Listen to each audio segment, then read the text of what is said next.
Welcome to this community newspaper Facebook watch party, Excellence in Education. I am Marta Perez, and our mission is to expose and inspire excellence in education. And before I introduce my extremely important guest who has done so much for education, please note that we have used all the safety precautions here. We wear masks. We use hand sanitizers. We had temperature checks when we walked in this morning. There's this great plexiglass shield between speakers. So please follow us on Facebook and send us questions to our chat room if you have any questions during the program. And now to the best part of the party, which is the introduction of one of the many luminaries that we have in Miami-Dade in education of our children. And I am so pleased to introduce to you Mr. Luis Diaz, who is an assistant superintendent within the Bureau of School Operations. He oversees the Division of Adult, Technical, and Educational Opportunity and Access. And before I ask him what that great big title of his means, I'm going to ask him to tell us a little bit more about the man, Mr. Luis Diaz. Tell us about your background, please, and how you got to be where you are. Perfect. Well, first off, thank you, Dr. Perez, for the invite today. I'm very excited to share some information, but a little bit about myself. I just actually finished my 26th year in the school system, serving from a teacher to an assistant principal. So you started at age 2. I wish. Thank you for that as well. So assistant principal, 7 years at a high school, at American Senior High School, and then transitioned to the district. I got a great opportunity to serve as the administrative director over alternative education. And in that world, I learned a whole new dynamics of what the school system can provide and the needs that are out there for this community. And from that position, with that position is within the whole adult, technical, and alternative world. I was able to be promoted to assistant superintendent, where now I get to oversee all the adult education programs, all of the phenomenal technical programs that we have across this county, as well as all the alternative programs that we provide extreme support to all the different type of characteristics that we have within this community. So when you were a little boy, right, growing up, first of all, where did you grow up? I grew up born in Miami, raised outside of Atlanta, Georgia. Really? Yes, ma'am. Came back at 18. Did you have an accent at the time? 100%. Really? So Miami, does it ever still come back? Depending upon who the environment, the culture that I'm speaking with, 100%. Oh my goodness! Yeah. And your parents were from? Cuban born. Cuban born. And how did they go? How come they went to Georgia? Usually they stay in Miami. That's true. So unfortunately, a year or 2 or 3, my parents separated. My mom remarried to my stepfather at the age of 2 or 3. He found job opportunity that was a little bit more towards his career. Moved to Atlanta, Georgia, raised us in Atlanta. Always had great contact. My father is actually a teacher for the school system for over 40 years. Oh, really? In a variety of different schools. So I've always had that connection with education, as well as my stepmother, 30-something years. They both are retired school board teachers. So there was always that connection with me, regardless of being separate, for the majority of my year, visiting them in the summers. What did your father teach? He taught science. Science. Yes. So when you grew up, you thought when you were a little boy and maybe when you were in middle school, you were thinking about a career in education. It was always your aspiration? So it wasn't always my aspiration. However, what else did you also dream of being? Yeah, so I went to college. I was thinking I was going to be a business, open up entrepreneur, open up a business. But it was always in the back of my head, that connection with education. I loved school. When I was a kid in school, in high school, I played sports. I was involved with every club.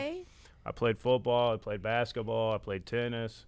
Anything that I could put my hands on. Were you considered like a rarity because there weren't that many Hispanics in your school district in Georgia, or were there a lot of other Hispanic children in Georgia?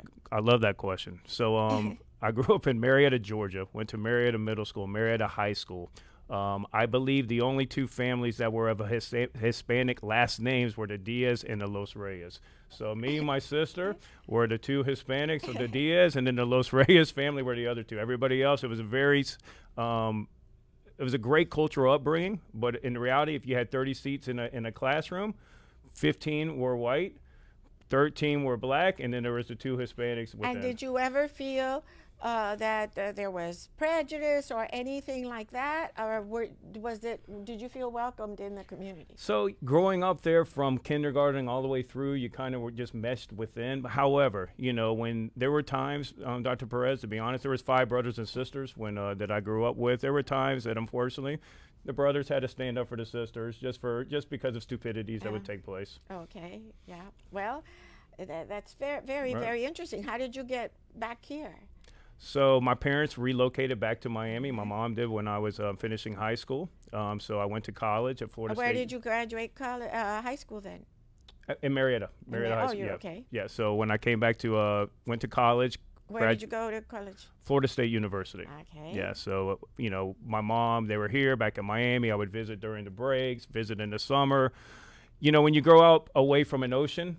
And then you actually get to live in a city where there's an ocean. It's very difficult to leave that ocean. So it was very simple for me when I knew when I was graduating college that I was going to remain in Miami-Dade County and work here, just Near because the of the water. culture and all the things that were taking place. Oh, okay. And so your first job was as a teacher? Correct. In the school system, my first job was as a What teacher. did you teach? Social studies. Social studies. Right. And did you fall in love with it right away, or did the first couple of years you say, I'm not sure that this is going to work for me? The first year was a transition year. I'll be honest with you. I wasn't used to the Miami cultural aspects of education, very different than a suburb city of outside of Atlanta. Uh-huh. So it took me a year to grow, a year to learn. Second year, it was nonstop from that point forward. Very involved in every school that I worked at, outside of the classroom as well. I think that's so important to serve as mentors, coaches, et cetera, for the students. Did you coach students? Were you a coach? Yeah. So what did you coach? I taught at a middle school, so the athletic realm is a little bit limited, but basketball was my main focus. Oh, basketball. Right. Okay. So you ended up as today. You oversee the Division of Adult Technical and Educational Opportunity and Access. Now, that's a big big one. And so, first of all, everyone, I think, or many of us are very interested in the adult part, especially now with the COVID, etc.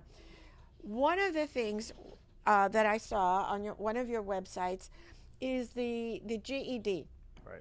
That's a big one for the United States. Right. Tell us what a GED, because some people don't know. Right. What is a GED, and is there a difference between a GED and the adult high school program that are offered? Right. So a GED basically is a high school diploma equivalency.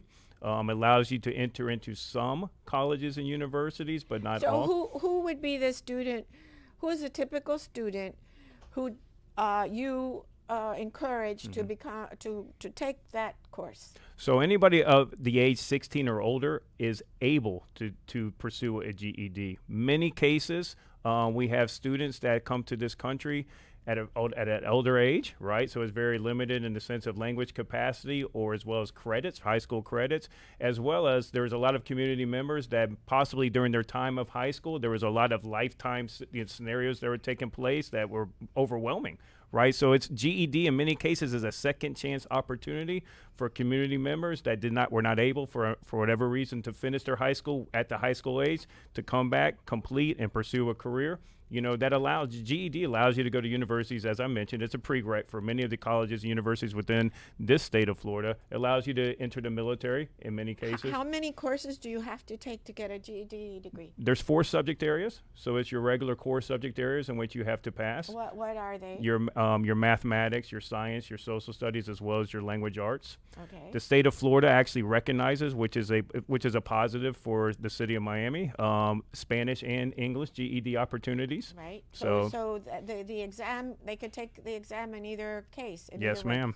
Yes. So most of the students that you are servicing are people that come from another country, usually from Hispanic America, and that want to get a degree so that they could go to college, but they need a high school degree, and that's what they do. Is that the majority? Right.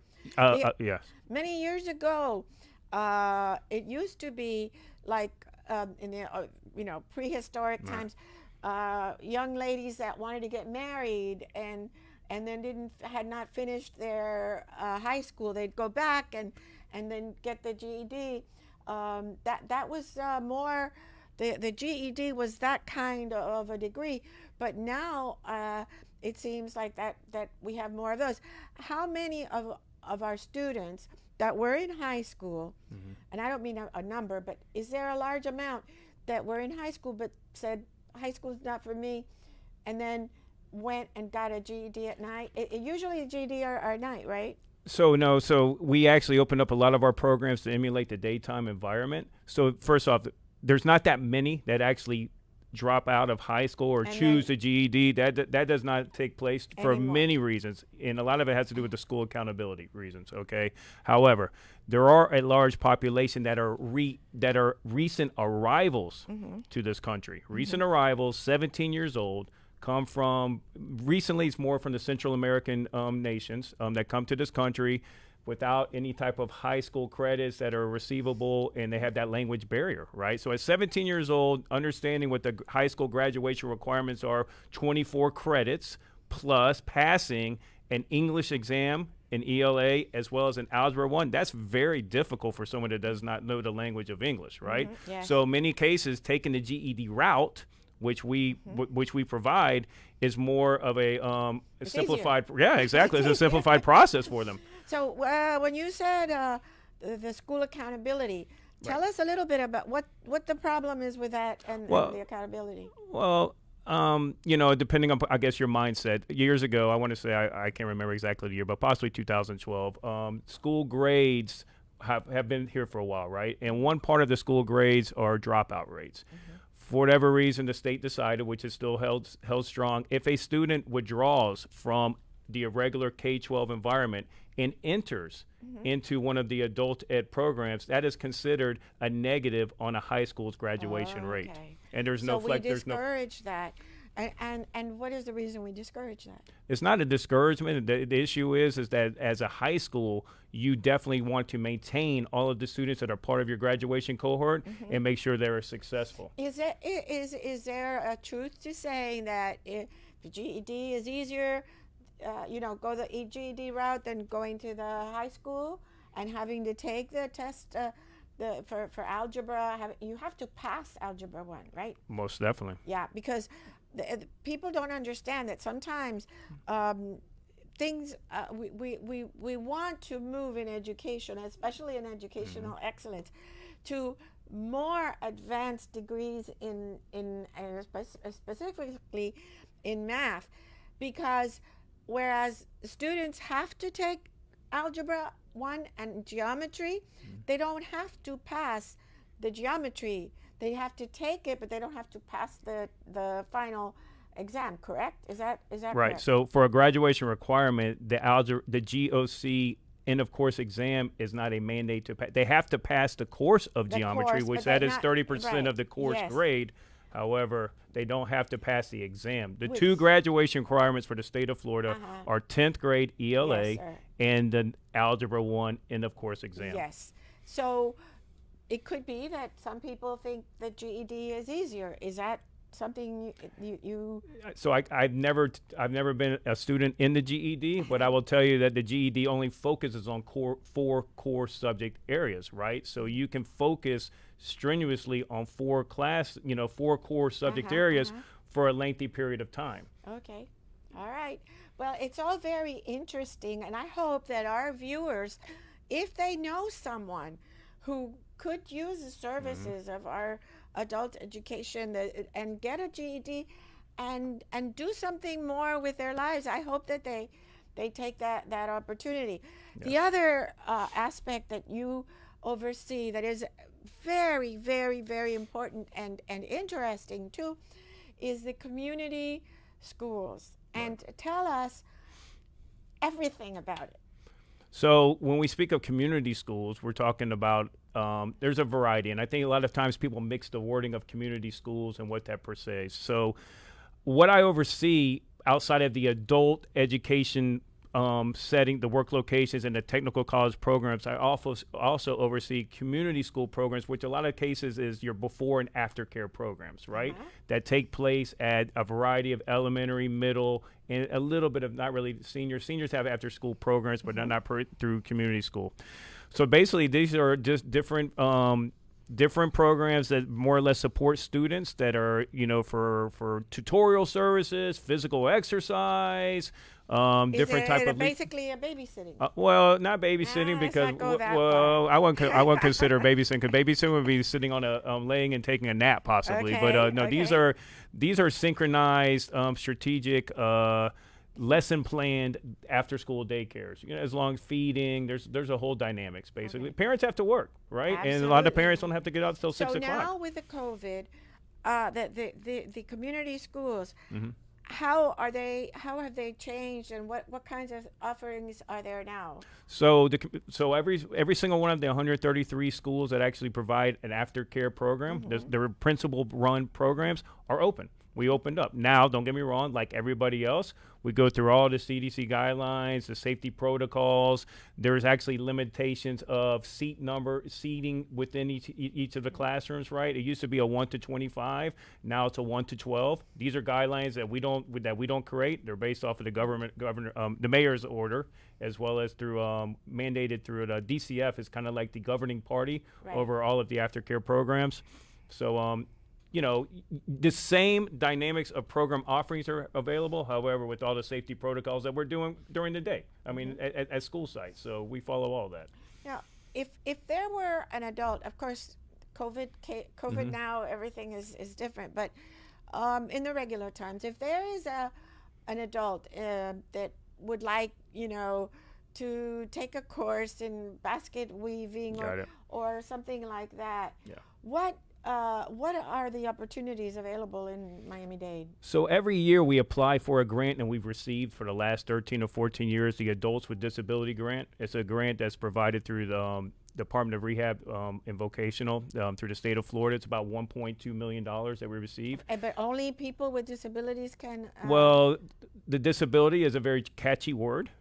Disability, some would think that's a cognitive level, a cognitive mindset, right. but in reality it could be a physical.